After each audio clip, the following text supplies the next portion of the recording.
విజయవాడలోని కృష్ణలంకకు చెందిన 40 ఏళ్ల మహిళ ఓ పబ్లో సింగర్గా పనిచేస్తూ తన మధురగానం, ఆకర్షణీయ రూపంతో సందర్శకులను ఆకట్టుకుంటోంది.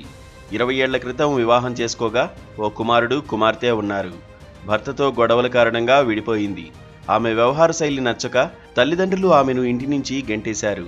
అయితే పబ్కు వచ్చే ధనవంతులతో పరిచయాలు పెంచుకుని భర్తతో విడాకులు తీసుకున్నానని చెప్పి ఒకరికి తెలియకుండా మరొకరిని వివాహం చేసుకుంది.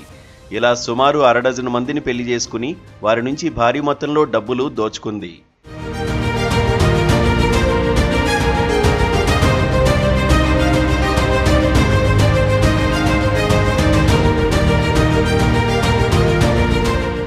తాజాగా పబ్లో 2-3 గ్రూపుల మధ్య ఆధిపత్య పోరు నడుస్తుండగా ఆమె ఒక గ్రూపు వ్యక్తితో గొడవపడింది. ఈ విషయమై ఆమె తన కొత్తపేట భర్తతో కలిసి సీఐ వద్దకు వెళ్లి ఫిర్యాదు చేసింది. సీఐ ఆదేశాలతో పోలీసులు పబ్పై నిఘా పెట్టారు.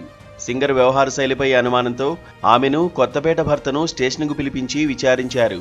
విచారణలో విస్తుపోయే నిజాలు బయటపడ్డాయి. చాలా పెళ్లిళ్లు చేసుకున్నట్లు తేలింది. జూన్ 5న దుర్గగుడిలో 1 టౌన్కు చెందిన వ్యక్తిని వివాహం చేసుకోగా జూన్ 27న పోరంకి వ్యక్తిని సింహాచలంలోని ప్రైవేటు కళ్యాణ మండపంలో వివాహం చేసుకున్నట్లు తేలింది. అంతేకాదు త్వరలోనే మరో వ్యక్తిని కూడా పెళ్లాడేందుకు సిద్ధమైనట్లు తెలుస్తోంది.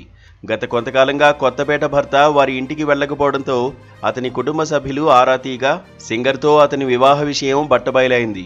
ఇలా సంపన్నులను వివాహం చేసుకుని అధిక మొత్తంలో డబ్బులు వసూలు చేసినట్లు ప్రాథమిక విచారణలో తేలింది. కేసు నమోదు చేసిన పోలీసులు సింగర్ నిత్య పెళ్లిళ్లపై లోతుగా దర్యాప్తు చేస్తున్నారు.